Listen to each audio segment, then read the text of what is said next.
አረ ጌታ ሆይ እባክህ ተመልከተኝ። እኔ ልጅ አይደለሁም እንዴ? በቃ ለኔ የፈቀድከው ህይወት ይሄ ነው። ያው ለአመታት ሳላርፍ ለፋው።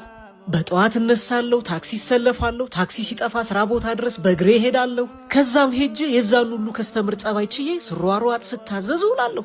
ከዛ ድጋሚ ደግሞ ያን ሁሉ መንገድ ቀን በፀሐይ ማታ በዝናብ እየተቀጠቀጥኩ ድጋሚ ወደ ቤት ይመለሳለሁ። እንደዛም ሆኖ ግን ጠብ የሚል ነገር የለም፣ ልፋት ብቻ። የሁሉም ኢትዮጵያዊ ታሪክ የሁሉም።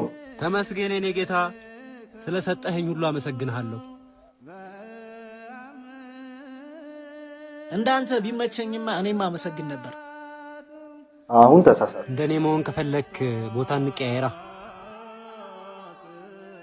አንተ እንኳን እሺ ብትል እሱ እሺ አይለኝም፣ አይወደኝ።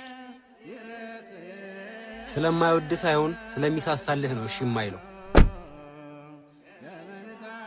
ማክቤል እባላለሁ። ይኸውልህ ወንድሜ፣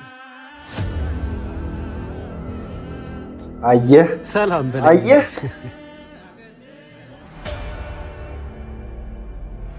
አታማር። እስኪ ወክ እያደረግን እናውራ። አሁን አንተ ስታማርባቸው የነበሩ ነገሮች በሙሉ እኔ ጋር የሚመጡ በረከቶች ነበር የሚሆኑት። በእግር ረጅም መንገድ መጓዝ፣ ለሰዓታት መቆም፣ ዝናብ ሲመጣ መሮጥ ለእኔ በጣም ምርቆቼ ናቸው። ዩኖዋት መሮጥ እንኳን ስሜቱ እንዴት እንደሆነ አላውቀውም። ኦፍኮርስ ገንዘብ አለኝ። ገንዘቤ ግን የመሮጥን ስሜት እንኳን ሊገዛልኝ አይችልም። እግርህን ሽጥልኝ ብል ስንት ብር ትሸጥልኛለህ? አረ በስመ አብ፣ ምን ሆናል? አየህ፣ ዋጋ ማተምንለትን ነገር ሰጥቶ ነው ያን ያህል ስታማርር የነበረው። እንመለስ። ከዚህ በላይ መራመድ አልችልም።